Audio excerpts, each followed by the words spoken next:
Greetings and welcome to the Cerebral Women Art Talks podcast. I'm Phyllis Hollis, your host.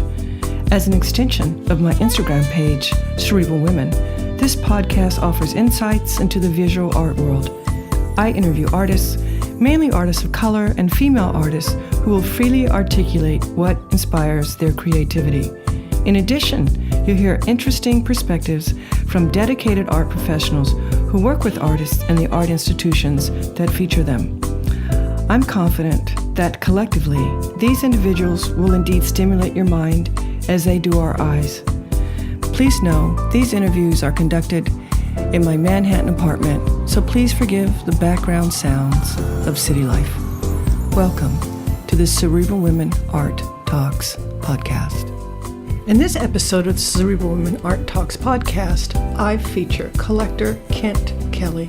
His interest in the arts was formed from fond memories observing his mother, an artist who died when he was 14.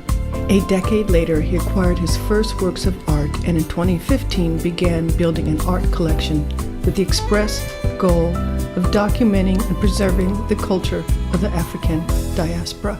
His support for the arts includes increasing the awareness of artists of color, whether they be emerging artists, mid-career artists, or mid-20th century masters, excluded from the historical art canon because of their race and gender. Kent is a finance professional and currently serves as the Chief Financial Officer of a fast-growing SaaS software company. His collection includes works by Nate Lewis, Vaughn, Spann, Nathaniel, Quinn, Mickalene, Kehinde, Wiley, Bettye, Saar, Frank Bowling, and many others. Kent is also a patron of the arts. He is a Director's Circle member of his local High Museum of Art, a Director Council member of the Student Museum of Harlem, and a member of MoMA's PS1, Greater New Yorkers, a community of forward-thinking individuals dedicated to supporting MoMA PS1's ability to be artist-centric, artist-driven, and artist-focused. Kent and his wife were funders for the High Museum of Art in Atlanta Obama Portraits exhibition on view until March 2022. Thank you and enjoy this episode of the Cerebral Women Art Talks podcast. Kent, I want to thank you for joining me on my Cerebral Women Art Talks podcast. Welcome. Thank you. Thank you for having me. Let's start with that big opening question. When did you recognize your interest in visual arts? Yeah, for me, I'd have to say I was influenced very early on. My mother was an artist, a self-taught artist, didn't have a professional career. She was actually a social worker. But this was, art was her escape. So I have memories of her, doing work in her smock at home, and also memories of one of the works that she did, which was actually of me. And I just remember, as I think about it, just watching that work or looking and observing and gazing at that work for, hours, literally. I just enjoyed it so much. And I think that awakened in me an interest in the arts, as well as just an overall appreciation, as well as somewhat of an understanding of the artistic process. Subsequent to that, I was one of those kids who also, carried around a sketchbook. I was, constantly drawing.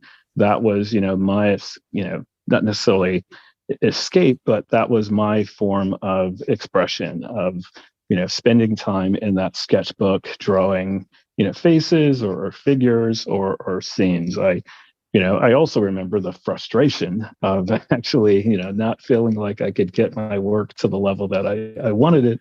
But for many, many years, it was really wasn't until high school that I really set that to the side. Yeah, I guess if your mother's talented, it could put a little pressure on you. So do you recall what artists' work other than your mother really impacted you when you were young? For me, art appreciation, I think I have to say, started with, quite frankly, I think the Dutch masters. I, at an early point in time had, visited museums, and I was just always fascinated by some of the Dutch masters. And I didn't even, at the time, I couldn't tell you a Dutch master from, others, but there were certain images that just stayed with me from, visiting museums, and just the detail, the lighting in the works just really appealed to me. Just the artistic, scene really appealed to me. And then, later on, I discovered in my, 20s or early 20s, I discovered, Black artists. And there were a number of artists who were, popular at the time.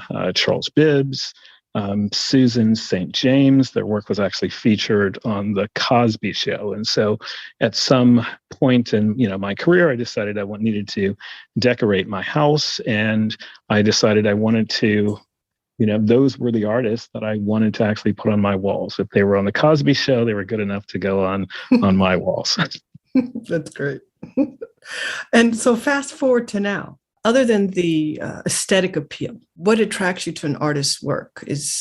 How much impact does the narrative have? The narrative is incredibly important. I've learned so much, and every year I learn more. And that's one of the things that I love about this journey is I'm constantly educating myself on art, on the art market, on artists, on the life and challenges of artists.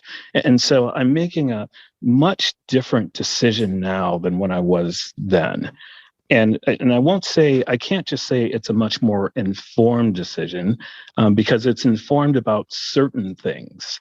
And it's also informed about what I'm trying to build in my collection. And so, with that as a background, now I'm thinking about, the artist. The narrative is very important, because then I've segmented my collecting into 3 different areas. And so I'm looking to see, does the art and the artist fit into, those areas, either of those areas, because I'm trying to build something that has a theme to it, that has a story that when, the story is told at some time later in the future, or if there was a write-up about my collection, it will have a consistent theme to it.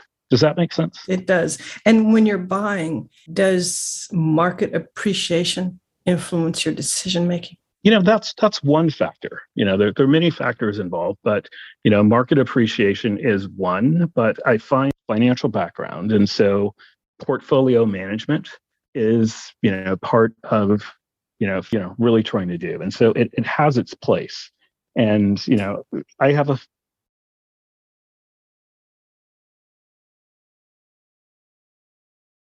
financial management, and that's really around looking at the overall value of or how that translates in the art world or art collecting is you look at the overall value of your collection. And so there are certain pieces that you expect to actually appreciate in value.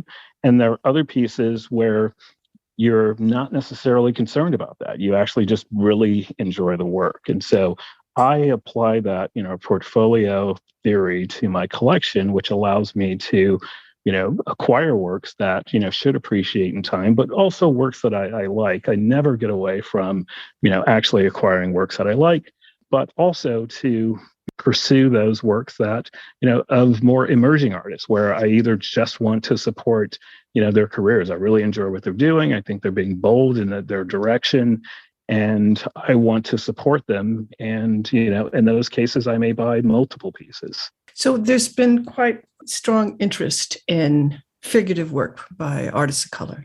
Do you think that this is like a short-term or near-term phenomena? Do you think that the value of that work can be sustained? Yeah, that's an interesting question. My initial thought on that, because I hear that a lot, I think that we have to keep in mind the context that we are addressing 400 years of, this area being overlooked. And it's, in that context, I think it's much too early to actually say that we've reached a point of saturation. That being said, it's, our Black artists need the freedom to pursue multiple forms of artistic expression. And, we have, those who are doing portraiture and figurative. We have, artists out there who are doing abstract. I, like many collectors, I started out buying figurative works, and those really appeal to me, and I still buy figurative works. But as I've become educated on abstract, I think that that's just an area that has my heart right now, and it has my heart for a number of reasons. One, those, masters from the 20th century who were painting, who were unrecognized for so many years, but were producing really great work. Those are artists that I'm actually, trying to acquire now. And because I started acquiring so late, I have to be very active about finding that work and actually, acquiring it and finding good pieces. Again, in abstract are some of the young artists out there that are actually creating abstract. And I know that not everyone gets abstract, right, initially. And so there are a lot of collectors that I think are overlooking, young abstract artists. Alterance Gumby is one that comes to mind, just doing incredible, work that's very different in really charting his own path. You have someone like a Ryan Cosberg who's just doing incredible work. I really, and she's so young, and I think is going to have an incredible, career ahead of her, and really, I'm excited about just supporting her work. And so I think so. I've kind of diverged from your original question, but hopefully I covered it. You did just fine. How would you define Black art? I don't. I can define Black artists, but the art itself, I think, back to the point I made a moment ago about, I think art needs to have lots of forms of expression. And that's why we love artists so much, is that they can actually, create things that people like myself, don't. And they're things that I would have never created or even been exposed to. But when I am am so fortunate when I can appreciate it, because it, opens up, new areas of thought for us, as well as an understanding of things that, I might not have ever contemplated. And so it's, I think our artists need to have that freedom, and hopefully they feel that way, that I don't have to try to create work that is just of the Black experience, but I can create work that might be of whatever experience I'm going through. That being said, I think it is very important, and a big part of my collecting is to capture or to acquire work that does reflect some of the significant moments in our history. I have a photo by Steve Sweatpants, for instance, that's now in the New York Museum, but it's a photo of the Black Lives Movement protest, which was actually in the New York Times as well, where he was out photographing the protest, was crossing the street, a car filled with, some gentlemen, some out over the top of the car are there, and they all have their fist raised, and the lighting and everything is just perfect. And he just captured this iconic image. And so that, you might call that Black art. You can make the argument that it's more than just, Black art, because, it's really about, civil rights, which, if we think about going back to, today's Martin Luther King Day, right? You go back to, what was accomplished through the civil rights, protest. There were things that actually benefited more than just African Americans. We needed, our rights. But there are so many other races that have benefited from what was done. And so likewise, the BLM movement is something that this country needed. The George, Floyd incident was something that, this country needed its eyes open to. And that's a work that really captures that, more than, any other that I have in my collection, at least. And so, back to your question, I think that Black artists, I love when they capture things like that, but we don't want to just categorize them to solely works of that nature. We want them to have the freedom to really take their place in the art world like any other, background is able to do. So on the heels of your comments about the Black Lives Matter movement, we've witnessed ways in which it has impacted art institutions. What is the trustee's role? Can we rely on them to make sure that these art institutions continue with the messages that they're sending us now? I mean, how impactful can trustees be? Yeah, that is a great question. I wish I were a trustee and could answer that. But, I'll give you my perspective on it. I think that multiple and varied voices are needed inside of organizations in order to really have an impact, to understand, to have dialogue.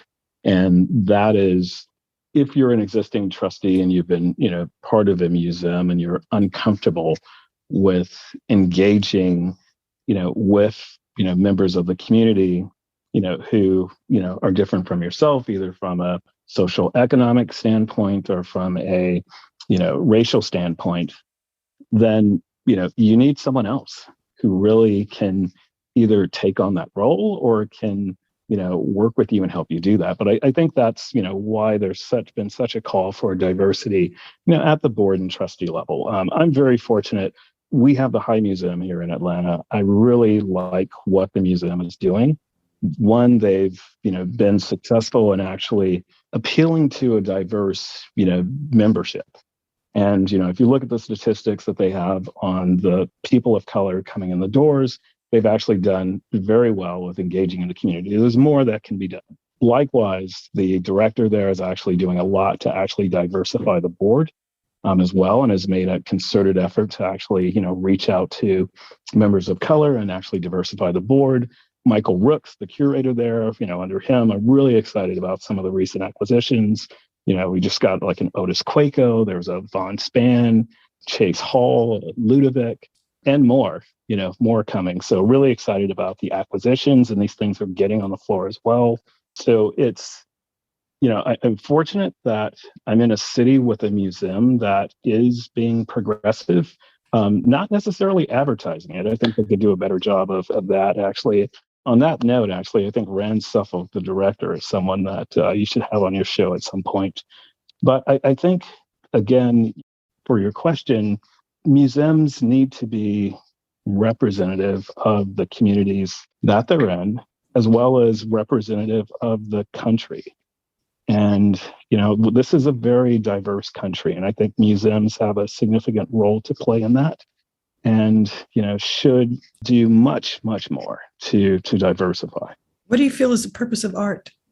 Art is so enriching, in our lives. I mean, just to be, to lay it out there, if I were to walk in my house and there were no art here, it would be a completely different experience, right? It's, it is so rich. I can walk into, just about every room and I see, works that I can just go stand in front of and observe the artist's creation. And that's a wonderful experience to have here in my home. And so dissecting that a bit, if I think about what is that really doing when I'm standing there in front of the work, it's, feeding my soul, it's feeding my spirit, it's, leading me to positive thoughts. So it's, not doing a great job of answering your question, but I think art has many roles to play. And, back to that point of just art being, from a social standpoint, of art making us aware of areas of life or world or struggles that we wouldn't otherwise become exposed to.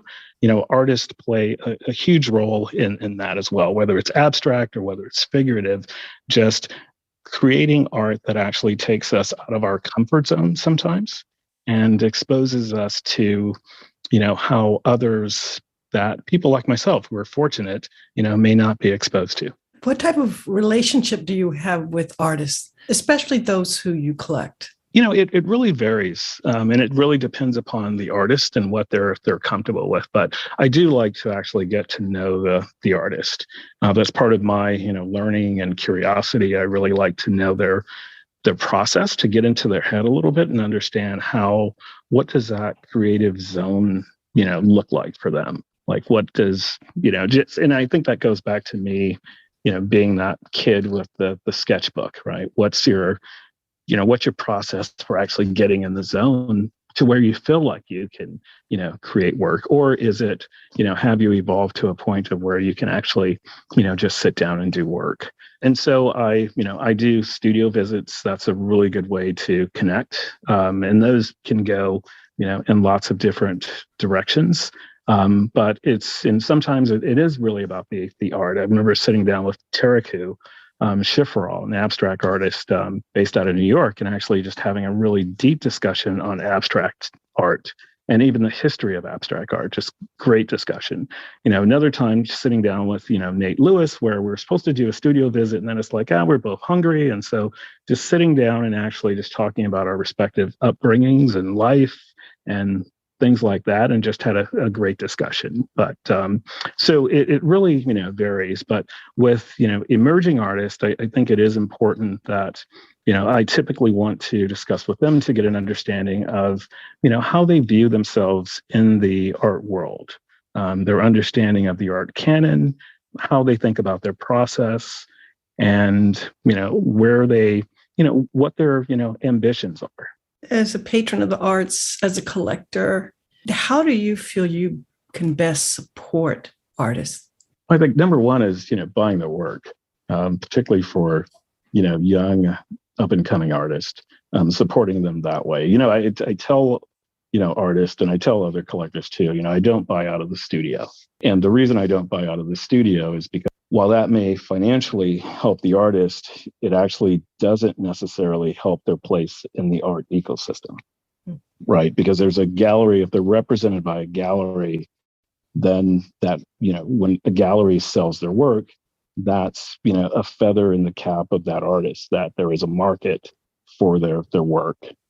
So that's just kind of a, rule that, I've established. I would much rather, connect someone with the gallery and then buy their work from a gallery, so that a gallerist knows that there are collectors who are, interested, in the work. So what are you excited about now? Well, I'm excited about the Obama portraits here in Atlanta. That's the Obama Portraits tour. That is, that's quite a historic event. And it is an art event. Kehinde, Wiley, Amy Sherrod, their paintings are, incredible, very historical, such a significant moment in our country's history. The High has done a fantastic job of actually displaying those works. They've actually, put them in separate rooms. They're actually side by side, but that has allowed you to get a complete Amy Sherrod, Michelle Obama experience.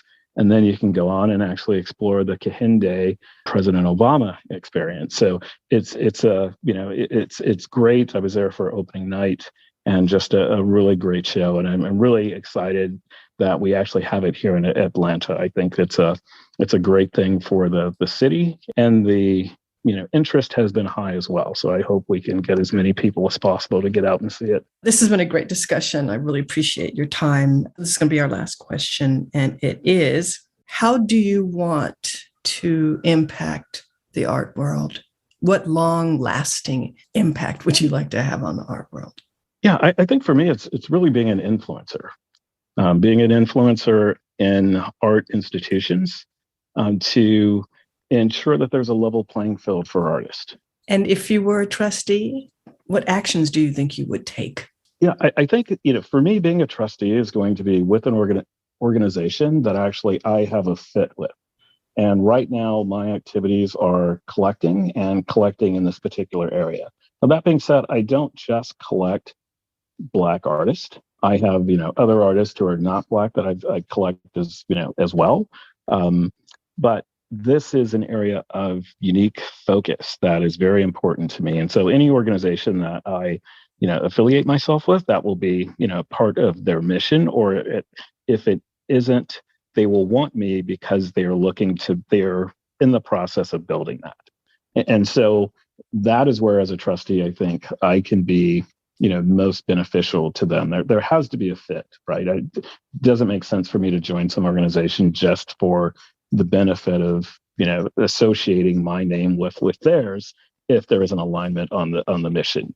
And so in that role, what does that mean? That means that, I want, number one, support the organization, because first and foremost, mission number one is to meet the objective. They have to keep the lights on. And so supporting the organization, number one, but then also looking to have a dialogue about the programming, about the staffing, and about the outreach to the community.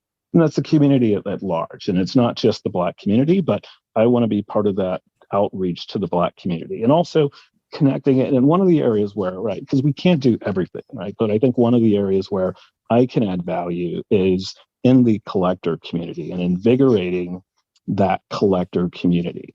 And that's something that I've been fortunate enough to do. Had an event here for the Friends of African American Art for the High Museum.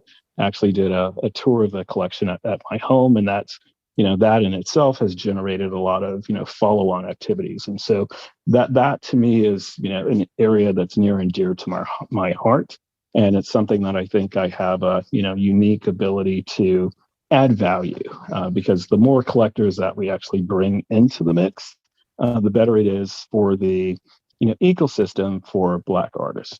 Well, I appreciate your time. I also appreciate your interest and your passion. We share that. It's nice to be in a position to have a positive impact and to be able to look back years from now and say, wow, my contribution is obvious. Yeah, I mean, I have to, Phyllis. I mean, I have to. I've been placed in a very fortunate position. And, I've got, people, ancestors, family members who, if, I'm in this and it's just about the money, then I am doing them a great disservice. I'm doing my ancestors a great disservice. Right. And I can't go out like that. Once again, I appreciate your time, Kent. Awesome. Likewise, Phyllis. Thank you. Thank you for listening to Cerebral Women Art Talks podcast. For additional content, please visit cerebralwomen.com and be sure to follow Cerebral Women on Instagram.